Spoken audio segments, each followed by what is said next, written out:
All we can do is,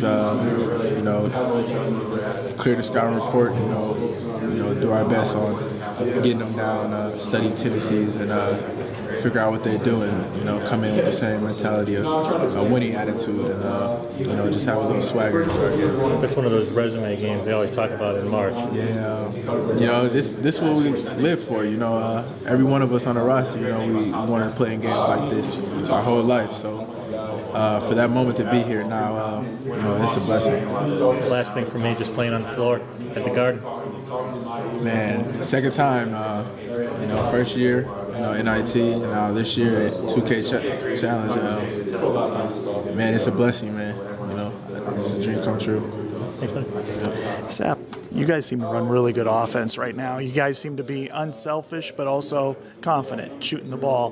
What's kind of been the flow of the offense and the rhythm so far? It's experienced guys out there, and we know what McCaffrey wants.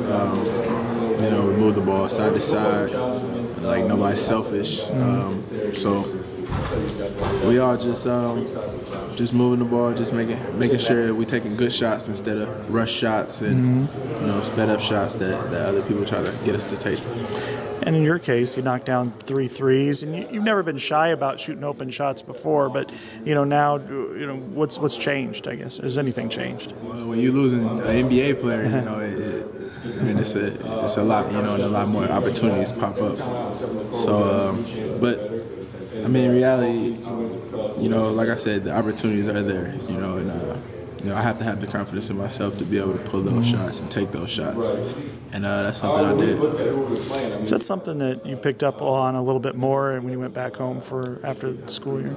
Yeah, because that's who I was my whole life, and it's just like, why stop now? What's stopping me?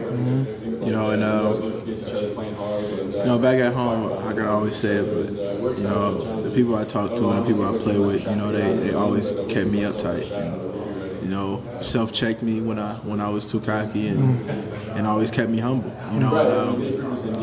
They told me what type of player I am, and I just have to be that player and be confident in myself. Is it also that you two of your very best friends play for Michigan State now, and you don't want to kind of be the one kind of dragging each other down? Yeah, I try not to think about it like that. I encourage them, and they encourage me. Even when I was going through my slump, they always told me to keep my head up. My time would come. And that's something I took pride in. Like I said, I was playing behind an NBA player.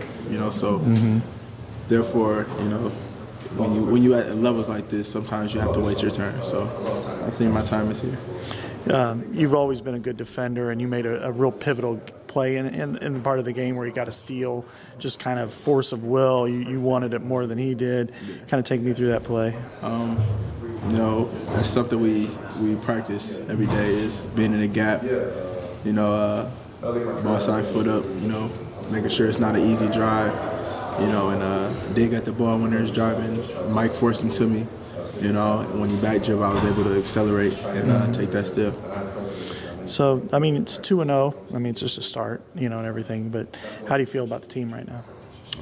I feel we're taking a big step right now, and us getting used to each other, and us already being used to each other, with the leadership and the experience that we have. I think we're pretty good right now.